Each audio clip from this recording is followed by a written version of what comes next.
Melihat catatan langkah Rusia melawan sanksi pihak Barat, Putin dengan gagah berani melawan sanksi ekonomi dengan langkah ekonomi juga, yaitu pembeli gas dan minyak bumi Rusia bayar pakai rubel yang backed by gold harganya dan juga bisa menerima emas selain bayar pakai rubel. Sehubungan dengan hal tersebut, banyak pengamat ekonomi dan pengamat militer mengatakan jangan-jangan dari awal Putin itu niatnya bukan hanya menyerang Ukraina untuk jadi pelindung perbatasan buffer country atas serangan NATO, di mana NATO telah mencaplok 12 negara pecahan negara ex-Soviet dalam 15 tahun terakhir masuk menjadi member Pakta Pertahanan yang hadir untuk melawan Rusia. Namun sesungguhnya Putin memang ingin menantang dolar, menantang hegemoni satpam dunia, menantang Amerika.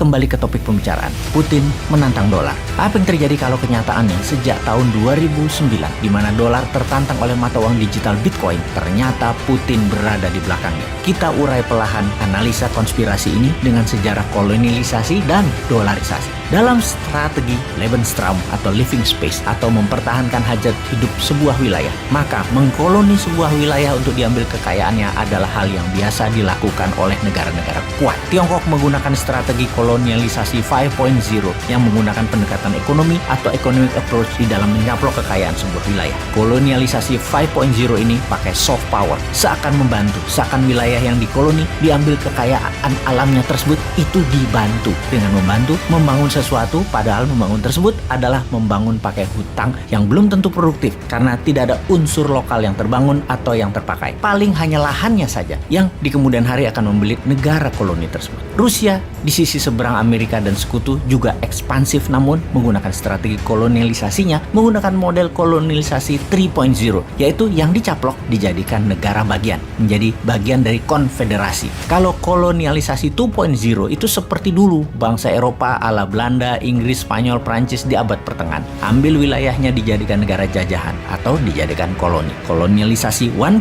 adalah cara Genghis Khan, cara Romawi, meluaskan wilayah ke negara tetangga secara fisik dicaplok, lalu penguasa lokalnya adalah orang dari pusat. Gubernur biasanya jabatannya. Perluasan wilayah yang nempel perbatasan, itu kuncinya kolonialisasi 1.0. Sementara kalau 3.0, wilayah tersebut bebas bernegaranya. Hanya tidak boleh melakukan dua hal, masalah moneter keuangan dan masalah militer. Uang, moneter itu sentral, militer juga sentral. Kalau polisi lokal, pajak itu lokal. Kolonialisasi 2.0 wilayahnya jauh, yang diambil hanya kekayaan alamnya, sampai miskin negara koloninya terus ditinggal. Kita kembali ke Putin menantang dolar. Terbukti sejak 10 tahun terakhir, cyber army Rusia menyerang Amerika satu hari bisa lebih dari 10.000 serangan. Salah satu serangan yang berhasil adalah email Hillary dibocorkan ke publik pas minggu tenang dalam Pilpres yang membuat Hillary kemarin kalah. Dalam serangan cyber, bisa diperkirakan Pilpres Amerika 2024 nanti Trump pasti akan dibantu Putin karena Trump akan mengambilkan dolar backed by gold dan membuat Federal Reserve di bawah Kementerian Keuangan. Dan hal ini memang sama, yaitu cara kelolaan MMT, Modern Monetary Theory yang dianut Newman, rupiah backed by gold, dan Bank Indonesia akan di bawah Kementerian Keuangan jadi Dirjen Moneter. Sama prinsipnya. Dalam hal cyber army Rusia, kecanggihan Rusia dalam teknologi memang diacungi jempol. Cyber army-nya the best. Kalau Amerika kuat di militer secara fisik, Tiongkok unggul di produksi barang kebutuhan, Rusia adalah unggul di teknologi digital. Rusia dan Tiongkok berkali-kali menyatakan pembayaran produk negaranya lebih prefer menggunakan rubel bagi Rusia dan yuan bagi Tiongkok. Ini adalah bentuk perlawanan. Negara yang kalah pengaruh pasti takluk. Beli barang Tiongkok pakai yuan, atau negara Eropa beli gas Rusia saat ini pakai rubel. Sungguh, kalau dalam pemikiran para free thinker, dolar dicetak tanpa ada jaminan adalah penghinaan bagi negara lain yang berdaulat. Sangat mengherankan ada pejabat sebuah negara membela mati-matian dolar yang bukan mata uang negaranya, devisanya tercatat banyak disimpan dalam dolar, membangun pakai pinjaman dolar. Sungguh, taklik buta pada dolar adalah kebodohan hakiki karena mencerminkan ketidakberanian untuk berdaulat. Kedepan Newman harus bermain lebih cantik. Hal itu semua untuk mengingatkan kita semua. Karena bener deh, dolar yang dilepas jaminan emasnya sangat tidak adil. Newman tidak suka karena Newman manusia bebas. Free thinker. Kita menelaah senjata tekan berikutnya, yaitu Bitcoin. Bitcoin yang di awalnya diterbitkan sejumlah 21 juta Bitcoin. Hingga saat ini sudah beredar sekitar 18,9 juta Bitcoin yang berhasil ditambang atau yang ada di dunia. Adapun Satoshi mewakili 1/1 Bitcoin. Satoshi adalah unit terkecil dari Bitcoin cryptocurrency. Ini dinamai oleh Satoshi Nakamoto, pendiri protokol yang digunakan dalam blockchain dan cryptocurrency-nya Bitcoin. Sebentar. Sebentar, kita berhenti sebentar. Kita bertanya, who is Satoshi Nakamoto? Jawabannya, ternyata tidak ada manusia realnya. Ini ciptaan rekaan semata di mana untuk menjaga kerahasiaan dan jumlah Bitcoin yang beredar selalu tetap. Maka kunci mother chain, blockchain-nya BTC atau Bitcoin dibuang, hilang. Jadi holy grail-nya cryptocurrency. Lalu kita teliti secara seksama, ternyata 70% transaksi awal-awal pembelian Bitcoin adalah akun-akun dari Rusia. Jangan-jangan memang mainannya Rusia. Nama Jepang-Jepangan ini hanya kamuflase. Sejarah Bitcoin sebagai alat tukar atau alat bayar itu pertama kali dipakai untuk membeli 2 loyang pizza. Kurang lebih nilainya pizza tersebut adalah $8. Dibayar dengan 10.000 Bitcoin. Bayangkan, pada 3 Januari 2009 Bitcoin diluncurkan kepada publik dengan harga 0,0008 per 1 Bitcoin. Lalu di tahun 2010 untuk pertama kalinya Bitcoin diperjualbelikan di luar dunia digital dengan sistem barter. Untuk 2 loyang pizza dibayar dengan harga 10.000 keping Bitcoin. Tahukah sahabat, 10.000 Bitcoin itu sekarang berapa? 1 Bitcoin saat ini sekitar 500 jutaan. Alias 10.000 Bitcoin beli pizza termahal di dunia tersebut nilainya setara 5 triliun rupiah. Kembali ke Putin.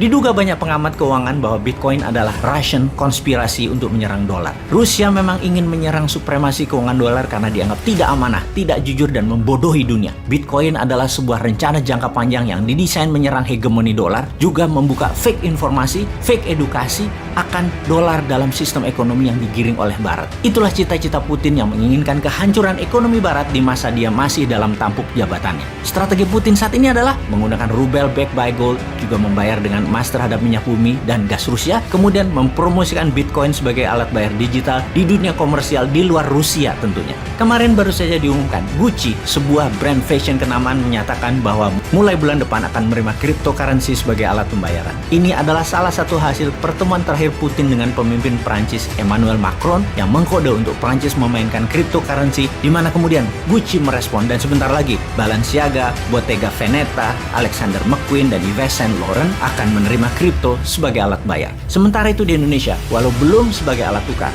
rasanya sebentar lagi sih, transaksi kripto di Bursa Indonesia dalam 2 tahun ini meningkat tajam. Bahkan dalam catatan keuangan dari Bapepti, per hari transaksi di bursa kripto di Indonesia nilainya per hari 2,8 triliun rupiah. Dibanding dengan Bursa Efek Indonesia yang berdiri lebih dari 30 tahun, transaksi per hari rata-rata hanya 9 triliun rupiah. Kita bandingkan dengan New York Stock Exchange, transaksi per harinya adalah 62 billion dolar atau 100 kali transaksi di Bursa Efek Indonesia. Kemudian, jika kita membandingkan dengan transaksi Binance, bursa cryptocurrency terbesar di dunia, transaksi di Binance mendekati angka 80 billion dolar per hari, di atas New York Stock Exchange yang berdiri sudah 100 tahun sebelum Binance. Cryptocurrency mulai bertaring, apalagi ketika mulai dipakai sebagai alat bayar. Akan lebih besar lagi volume dagang kripto ini. Kalau mengingat tentang sejarah uang seperti informasi video Bosman sebelum ini, maka cryptocurrency, NFT adalah tablet dan barter versi 2.0. Kembali ke topik. Serangan balik oleh Rusia dengan rubel backed by gold, transaksi emas, dan Bitcoin sebagai alat bayar komersial digital dunia, maka akan membuat dolar panas dingin. Pertanyaannya, Putin akan dikadafikankah? Atau akan diperang dunia ketiga kankah? Atau di-cancerkan? Kalau Indonesia,